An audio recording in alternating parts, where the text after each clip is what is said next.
Good afternoon, friends.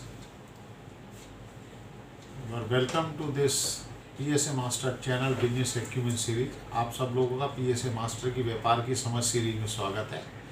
आज का हमारा विषय इकोनॉमिक्स पर होगा और हम शुरुआत करेंगे आप सब लोगों को डॉक्टर श्री बाबा साहब अम्बेडकर जी की, भीमराव अम्बेडकर जी की 132वीं जयंती के ऊपर सब लोगों को बहुत बहुत बधाई हो, सब लोगों को इसकी शुभकामनाएं।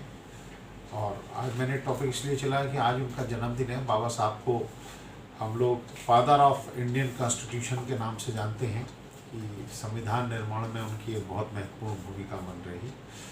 और अभी तक आप लोगों ने सुना होगा अम्बेडकर साहब के साथ बारे में जितनी भी बात हो रही है वो सोशल एंड पॉलिटिकल आइडियाज़ के बारे में बात हो रही है। देखिए, हमारा तो चैनल ही बिजनेस एक्यूमेन का, हम तो पॉलिटिकल और सोशल बात नहीं कर रहे। तो हमने क्यों चुना? ये हमने चुना क्योंकि ये बात आपको बताने के लिए he was more a economist than a socialist and politician.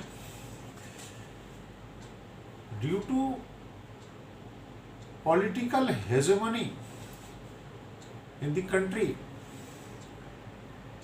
politicians and people promoted him as more a social reformer and a political reformist, जबकि वो थे इकोनॉमिस्ट। जो यूनिवर्सिटी है यूएस में कोलंबिया की, वहाँ से उन्होंने डॉक्टरेट करी है। लंदन का जो इकोनॉमिक्स का स्कूल है उससे भी उन्होंने डॉक्टरेट करी है। और उनके इकोनॉमिक आइडियाज़ को बहुत कम हाईलाइट किया गया है भारत की राजनीति में। पीछे तो उनके बारे में कम बात होती थी। अभी कुछ वर्षों से देखो, जब इकोनॉमिक प्रॉस्पेरिटी आई और उनके फॉलोअर्स की भी इकोनॉमिक प्रॉस्पेरिटी है तो डेफिनेटली उनकी तरफ अटेंशन देना की ज़रूरत महसूस दी जा रही है। दूसरे मीडिया के रिवोल्यूशन और टेक्नोलॉजी ने बड़ा रोल किया उनको प्राप्त करने में। तो वो इकोनॉमिस्ट थे, ये सबसे बड़ी बात। कैरियर उनका इकोनॉमिस्ट था। वो तो लेटर पार्ट ऑफ लाइफ में पॉलिटिकल और सोशल पर बातचीत करें, शुरू में उन्होंने इकोनॉमिक्स पर बात करी है।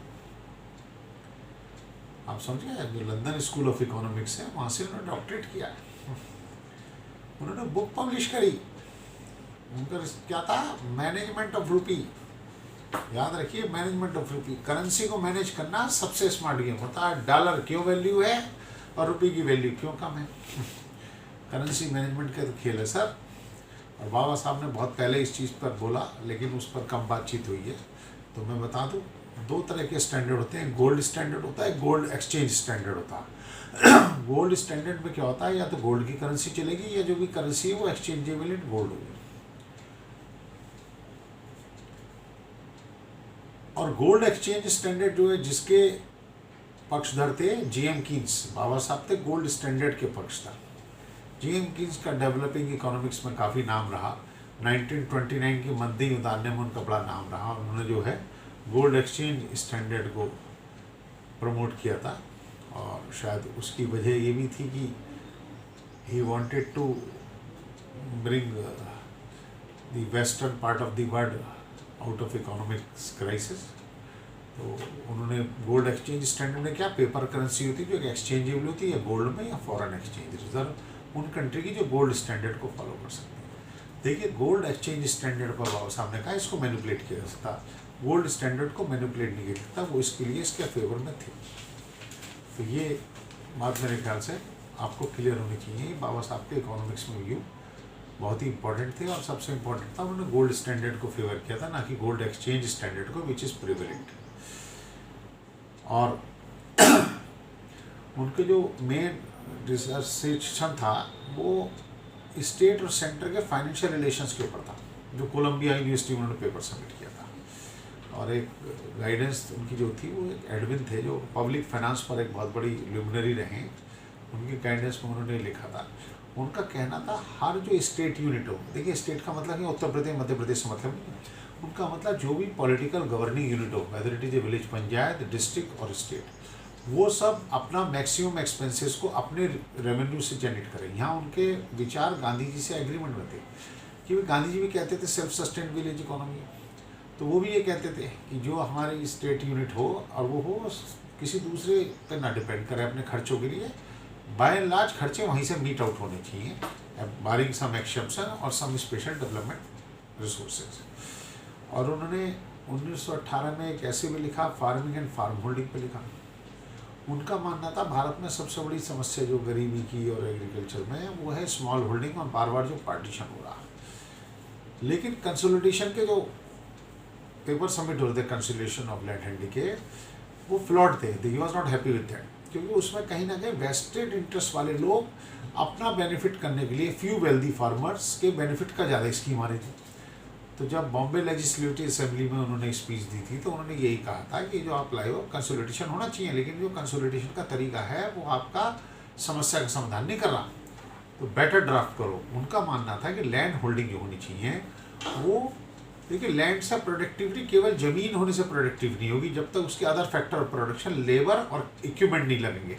अगर आपके पास 1 हेक्टेयर ज़मीन है और दूसरे के पास 1 हेक्टेयर है और उसके पास इक्विपमेंट बेटर है तो उसकी प्रोडक्टिविटी ज़्यादा होगी। तो बाबा साहब ने कहा लैंड होल्डिंग उस हर एक के पास उतनी होनी चाहिए जितने की उस पर अदर फैक्टर्स हो, इक्विपमेंट हो।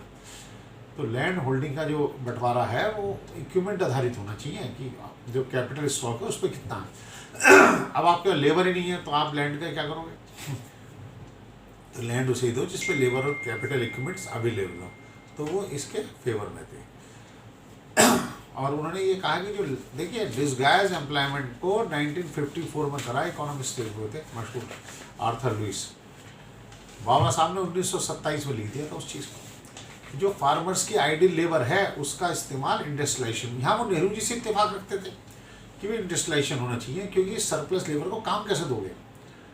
इसको काम देने के लिए अगर उसी खेती में रखते रहोगे डिस्गाइज एम्प्लॉयमेंट होगा, अर्थात आमदनी नहीं बढ़ेगी, आमदनी खाने वाले बढ़ेंगे। तो इसलिए उस काम को जिसको 4 आदमी कर सकते हैं अगर उसे 8 आदमी कर रहे हैं तो नुकसान होगा। तो कहते हैं सरप्लस 4 आदमी को इंडस्ट्री में दो। और वो लार्ज इंडस्ट्री के भी फेवर में थे। वो ये भी बात से नेहरू जी से इत्तेफाक करते थे कि भाई ये जो वो इंडस्ट्रियलाइजेशन, बड़ा इंडस्ट्री स्टेट के अंडर होनी चाहिए। वो इवन एग्रीकल्चर को कहते थे एग्रीकल्चर स्टेट इंडस्ट्री डिक्लेयर करी जानी चाहिए। उनका मानना था जो प्रोड्यूसर वाले पार्ट हैं वो स्टेट कंट्रोल होना चाहिए, कंज्यूमर वाले पार्ट में आप फ्रीडम होनी चाहिए। तो he was also favouring the mixed economy. उनका मानना था जो बेसिकली रिसोर्सेज का जो इस्तेमाल करें वो स्टेट करें, इंडिविजुअल के हाथ में दोगे तो उसमें इस रिसोर्सेज का अनड्यू एक्सप्लॉयटेशन होगा और उसका राइट प्रोडक्शन नहीं होगा उससे, which is good for this nation. क्योंकि उनका मानना था लास्ट मैन इन क्यू, उसको उठाओ कंट्री उठ जाएगा। आपने फर्स्ट मैन इन क्यू उठाया तो कंट्री के बाकी लोग खड़े रह जाएंगे। तो वो एक बहुत बड़े इकोनॉमिस्ट थे और उसके बारे में कम बात की गई है देश में। उनके इकोनॉमिक्स जो वर्जन रहा है उस पर बात कम होती है क्योंकि हम लोग पॉलिटिकली और सोशली बड़े कॉन्शियस हैं। जबकि बाबा साहब ने बात कही थी कि जब भारत आज़ाद हुआ और 26 जनवरी 1950 को उन्होंने कहा हम लोग पॉलिटिकल इक्वलिटी तो ले आएंगे लेकिन सोशल इकोनॉमिक इनइक्वलिटी रहेगी, उसको दूर करने की जरूरत है। 1 मैन 1 वोट तो हो गया लेकिन 1 मैन 1 वैल्यू नहीं हुआ। उसके लिए इकोनॉमिक अपीवल ऑफ ईच सोसाइटी है। देखिए दूसरे कुछ लोगों ने क्या किया, बाबा साहब को कुछ एक विशेष वर्ग का नेता डिक्लेयर करने की कोशिश वो कराते हैं। उनके कहीं भी विचार किसी जाति या किसी धर्म विशेष के लिए नहीं थे।